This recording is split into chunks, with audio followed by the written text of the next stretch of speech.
hot takes, hot brews, no filter, no fluff. It's the bearded coffee rant, and we've had enough.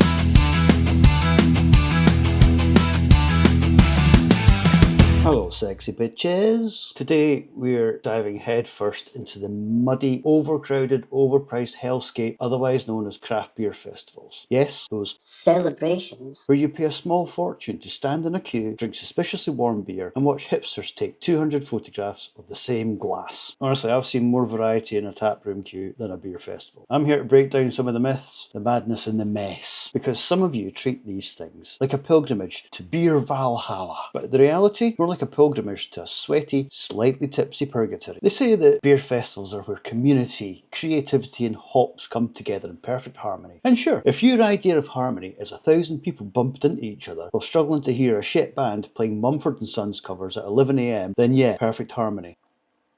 Imagine that you arrive bright-eyed, bushy-tailed and optimistic, only to find that the sun-drenched beer garden is actually a muddy field turned slip and slide after last night's rain. Your shoes are covered in something suspiciously sticky, no idea what, your phone's on 2%, and the first queue is actually for the ticket wristband, which, by the way, takes longer to get than the actual beer, and some fucker puts it on squint. Don't even get me fucking started on that. Jesus Christ, we'll be here all week. And then the festival parade is more like a fight for your life through a labyrinth of sticky floors, lost friends, and people asking if you want to try this new IPA brewed with unicorn tears and pixie dust. Spoiler, it tastes like sadness. Tickets, tokens, fucking £25 for a ticket. Tokens, £2 each. But each beer, 3 tokens. So you're actually paying £6 for a 150ml sip of an IPA that tastes like grapefruit, disappointment, and a dodgy water source.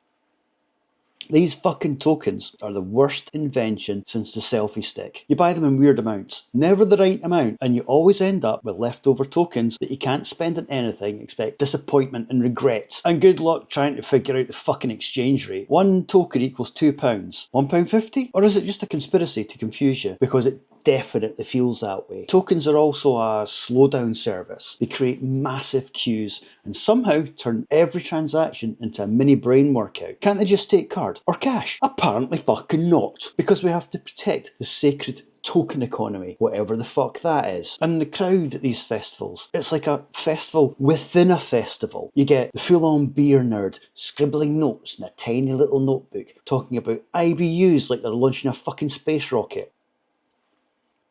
The weekend warriors who think craft beer means drink all the beer as fast as humanly possible. The influencers posing like they're in a hipster shampoo commercial but have no clue what the fuck they're drinking. And then the food queue hoarders. Fuck me. They've completely forgotten that it's a beer festival, not a fucking food market. Then of course there's you, just trying to get a decent pint without elbowing some in the face. You open up the beer list and it reads like the ingredients for a magic potion. Imperial Unicorn IPA with mango and ghost pepper. Triple barrel aged stout with hints of sorrow. But most of the beers are just variations on bitter and overhopped. There'll be a few gems, sure, but expect a lot of sours that taste like war crimes. And IPAs that just punch your tongue in the face, and not in a good way.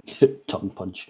Ghost pepper, more like ghost flavour. And of course festival organisers, they try to pack thousands of people into a muddy field or a cold hall with about 5 toilets and a few food stalls and somehow expect it to be relaxing. You'll queue for an hour to get to a tap, then queue again because the fucking keg's empty. Wait, did we not expect to run out of a popular beer? Fuck me. Parking, you'd be parking 2 miles, that's problematic, 2 miles away in a farmer's field or a fucking NCP car park and then hike back, regretting your life choices all the bastard way. And you'll get a local band that's invariably shit, playing covers of songs you heard on Classic FM, or a DJ spinning the same indie hit for 2 hours. The dancing is questionable. I was at one last year and they had a fucking Proclaimers tribute band. Yeah, just the 2 of them shouting about Leaf for fucking 3 hours. And the food options, they are so fucking overpriced. Tiny portions and confused about whether they want to be gourmet or greasy. Vegan options are great, said no one ever, but sometimes you just leave more hungry hungrier than before. And then you get the glasses and the festival t-shirts because they're a must buy. Except they cost a fucking fortune and look like they were designed by someone who hates fun. And then the day after, always the same. Dehydrated, exhausted, and wondering why you drank 4 10% beers before 2 p.m. But somehow you'll be back the next year because what else is there to do? But despite everything, the magic does happen sometimes. You find a beer that knocks your cock off. You meet someone that shares the same weird passion. You sit in the sun, beer in hand, feeling like everything's right with the world. That, my friends, is why we keep going back. Craft beer festivals are chaos, confusion, overpriced misery, wrapped in a plastic cup. But they're ours. And sometimes, just sometimes, they are bloody brilliant. So next time you're stuck in a queue, just remember, it doesn't matter how fancy your beer is or how cool the crowd looks. What matters is enjoying what's in your glass. Cheers to that, friends.